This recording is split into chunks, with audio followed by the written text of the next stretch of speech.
CM Nitish Kumar के तेवर के आगे विपक्ष पड़ा ठंडा और शिक्षक बहाली के दूसरे फेज में 53,000 अभ्यर्थियों का होगा चयन और आंगनवाड़ी सेविका सहायिका संघ 10% मानदेय वृद्धि से नहीं है सहमत, करेंगे आंदोलन। वहीं वार्ड और पंच भी करेंगे आंदोलन क्योंकि सरकार की उदासीनता उन्हें बर्दाश्त नहीं हो रही है। इधर आशा कर्मियों ने भी सरकार को दे दिया है चेतावनी, अब पटना में होगा संग्राम और जीविका दीदी के लिए आई है अच्छी खबर। और इधर अब गांव में भी डायल कर सकेंगे 112, इससे एम्बुलेंस और दमकल सेवा बुलाई जा सकेगी। नमस्कार, मैं हूं अभय कुमार, आप देख रहे हैं अपना खास कार्यक्रम बिहार समाचार। बिहार समाचार में खबरें बिहार की, बातें बिहार की, देश दुनिया की तमाम खबरें जिसे आपको जानना जरूरी है। बिहार समाचार में हम खबर लेते हैं सत्ता के गलियारों से, पंचायत के गलियों से और गांव के चौपालों से, जो आपको रखता है अपडेट। आप रहते हैं सबसे आगे। तो खबर भी निकल कर आ रही है कि उपेंद्र कुशवाहा ने कहा है कि हाँ, पॉलिटिक्स नहीं, हम सरकारों से सम्राट अशोक की उपेक्षा को एक्सपोज करेंगे। वहीं दूसरी तरफ शिक्षक बहाली प्रक्रिया पर कड़ा ऐतराज जताया है, कहा है कि इसमें पिछड़ों और अति पिछड़ों की हक मारी हुई है और शिक्षक बहाली प्रक्रिया बिल्कुल एक नौटंकी है। और वहीं सम्राट अशोक के लिए इतना आग्रह करना है, जदयू के लौकुश समीकरण को खत्म करने को हिस्सा दीजिए। तो और वहीं बिहार को बीमार करने वाले के मुंह में कलम बांटने की बात अशोभनीय लगती है, विधानसभा प्रतिपक्ष नेता विजय कुमार सिन्हा का बयान। इधर अन्य खबरों पर नजर डालें तो शिक्षक भर्ती कल से और इसमें दूसरे फेज में 53,864 पदों पर बहाली होगी। निगेटिव मार्किंग नहीं होगी। कल से आवेदन कर सकते हैं, मतलब अभी से आवेदन आप कर सकते हैं। 7 से 10 दिसंबर तक एग्जाम होगा। बिहार में शिक्षक भर्ती का फेज 2 शुरू होने जा रहा है। इसमें माध्यमिक, उच्च माध्यमिक, उच्च विद्यालयों के लिए शिक्षक की भर्ती है। शिक्षा विभाग और पिछड़ा और अति पिछड़ा से प्राप्त अधिसूचना के अनुसार बहाली करेगी। और इधर एससी एसटी, पिछड़ा व अति पिछड़ा स्कूलों में 3,500 शिक्षकों की बहाली होगी। प्रतियोगी परीक्षा की तैयारी करने वाले छात्र छात्राओं के लिए 273 करोड़ स्वीकृत किए गए हैं। गांधी मैदान टमटम पड़ाव SKM हॉल के सामने और गांधी मैदान की बाउंड्री के बाहर मेट्रो स्टेशन के लिए जमीन हस्तांतरण की मंजूरी दे दी गई। तो कैबिनेट ने बहुत बड़ा फैसला लिया है।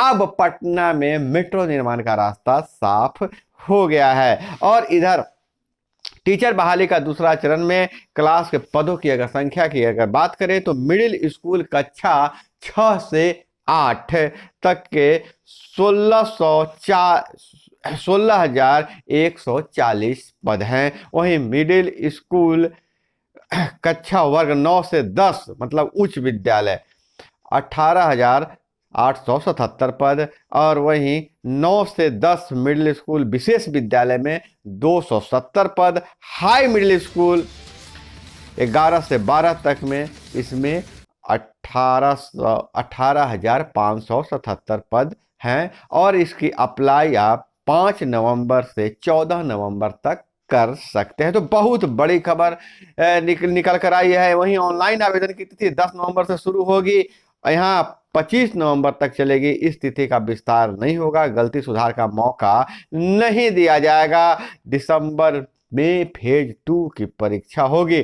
परीक्षा का एक ही पेपर होगा जिसमें भाग 1 में भाषा की परीक्षा होगी, भाग 2 में सामान्य अध्ययन और भाग 3 में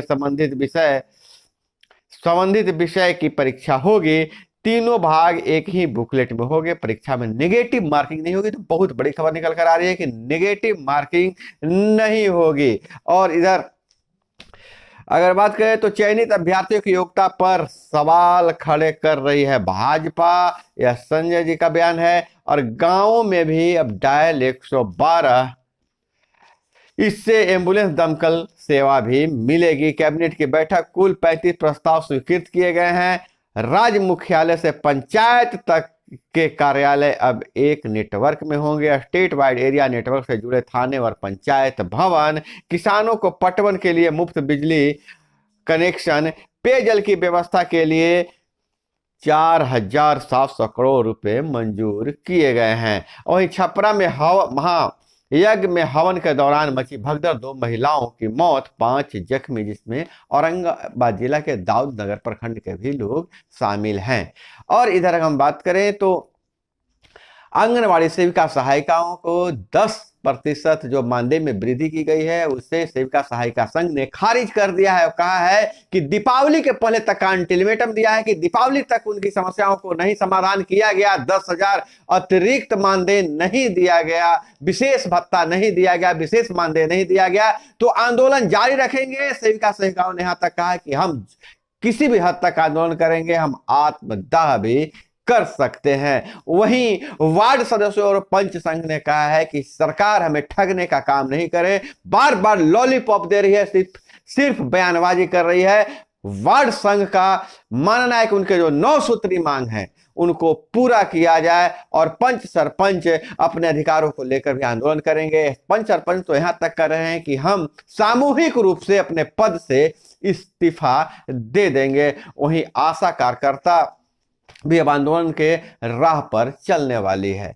आशा कार्यकर्ताओं को आश्वासन दिया गया था कि जल्द ही उनका मानदेय बढ़ाया जाएगा, प्रोत्साहन राशि बढ़ाई जाएगी। आशा कार्यकर्ताओं इंतजार करते रह गई, फिर से मंत्रिमंडल का बैठक का इंतजार की, मंत्रिमंडल की बैठक हो गई, लेकिन उनके मानदेय में वृद्धि नहीं की गई, जिससे आशा कार्यकर्ता भी काफी आक्रोश में है और वो आंदोलन के मूड में है। वहीं जीविका दीदियों के लिए बात कर रहे तो सरकार जरूर जीविका दीदियों पर विशेष ध्यान दे रही है। जीविका दीदियों के लिए दीपावली से पहले, दीपावली और छठ के बीच में एक बहुत बड़ा ऐलान होने वाला है। सूत्रों की बातें माने तो जीविका दीदी के लिए नीतीश कुमार मुख्यमंत्री खुद बहुत बड़ा ऐलान करेंगे। और वहीं मुजफ्फरपुर में 3 करोड़ 60 लाख की बिजली चोरी लोहा फैक्ट्री में पकड़ी गई। निफ्ट से पढ़कर 20% छात्र अपनी इंडस्ट्री कर रहे हैं स्टार्ट, जॉब देने की परंपरा बढ़ाएंगे। सबसे अधिक छात्र तलाश रहे हैं एनालिटिक जॉब, कोर इंजीनियरिंग में बायोडाटा से ज्यादा रुझान है। और वहीं इन बहाली हो रही शिक्षक बहाली के बाद में जो स्वास्थ्य विभाग के जो लैब फैसिलिटेटर के पद पर आवेदन किए थे, उन्होंने कहा है कि स्वास्थ्य मंत्री के खिलाफ पटना में प्रदर्शन किया है और कहा है कि स्वास्थ्य मंत्री का सिर्फ ध्यान शिक्षक बहाली पर है, अपने विभाग पर ध्यान नहीं है। वहीं सिपाही भर्ती में जो पेपर लीक मामले में 5 और नए FIR हुए हैं, तो जिसे लेकर अब नौकरी जितनी भी बहाली हो रही है, बीपीएससी पर आरोप लग रहा है कि बहुत सारे रिजल्ट पेंडिंग है और शिक्षक की बहाली पर ही सिर्फ ध्यान दे रहे हैं, वो भी शिक्षक बहाली में बहुत ही गड़बड़ी हुई है। बीपीएससी अध्यक्ष अतुल प्रसाद ने भी साफ कर दिया है कि हम सप्लीमेंट्री रिजल्ट जारी करेंगे और अभी लेकिन उसका इंतजार करना होगा जब तक सभी जिलों से सारे खाली सीट नहीं आ जाते हैं। उसके बाद अगर उस सीट के अनुकूल उस संकाय में अगर अभ्यर्थी रहें तो सेकेंड लिस्ट जारी होगा, जिसे पूरक रिजल्ट कह रहे हैं, सप्लीमेंट्री रिजल्ट जारी किया जाएगा। लेकिन अतुल प्रसाद ने यह भी कहा कि हम बीपीएससी के पास सिर्फ शिक्षक का रिजल्ट जारी करना ही काम नहीं है और बहुत सारे काम है, अन्य विभागों के हम परीक्षा लेते हैं, तो पहले उन सारे कामों को निपटा लेंगे, उसके बाद सप्लीमेंट्री रिजल्ट जारी करेंगे। अभी हमको आप ही सबको इंतजार करना पड़ेगा। वहीं आंगनवाड़ी सेविका सहायिका का डाक बंगला चौराहे पर 2 घंटे तक प्रदर्शन हुआ। डीएम से मिलने जाना चाहती थी, वे खुद आकर मिले, मांगों को सीएम तक पहुंचाने का आश्वासन दिया गया है। डीएम खुद आकर मिले और मांगों को सीएम तक पहुंचाने का आश्वासन दिया गया है। हालांकि आंगनवाड़ी सेविका सहायिका का आंदोलन अब बहुत बड़ा रूप ले लिया है और इस बार उन्होंने तय कर लिया है कि जब तक उनकी मांगों को पूरा नहीं किया जाएगा, तब तक यह आंदोलन जारी रहेगा। और इधर बात करें तो मिजोरम में ईश्वर के नाम पर मांगे जाते हैं वोट, जीत पर संतों की भविष्यवाणी। नॉर्थ ईस्ट में विधानसभा चुनाव प्रचार का अलग ही माहौल है। और जो बात हम कर रहे थे कि नीतीश कुमार के तेवर से विपक्ष गड़बड़ाया हुआ है, तो आज मल्लिकार्जुन खड़गे ने नीतीश कुमार से बात की और मामले को सलटाने का पहल किया। तो दोस्तों, यह थी वो तमाम खबरें जो आपको जानना जरूरी था। इसी तरह से खबरों के लिए जुड़े रहिए हमारे साथ, और अभी तक चैनल को सब्सक्राइब नहीं किए हैं तो चैनल को सब्सक्राइब कर लीजिए। वीडियो तो बिना लाइक किए हुए आप जाई छोड़िएगा ही नहीं। अपना बहुत बहुत ख्याल रखिएगा। मिलते हैं अगले वीडियो में, तब तक के लिए विदा लेते हैं। जय हिंद, वंदे मातरम।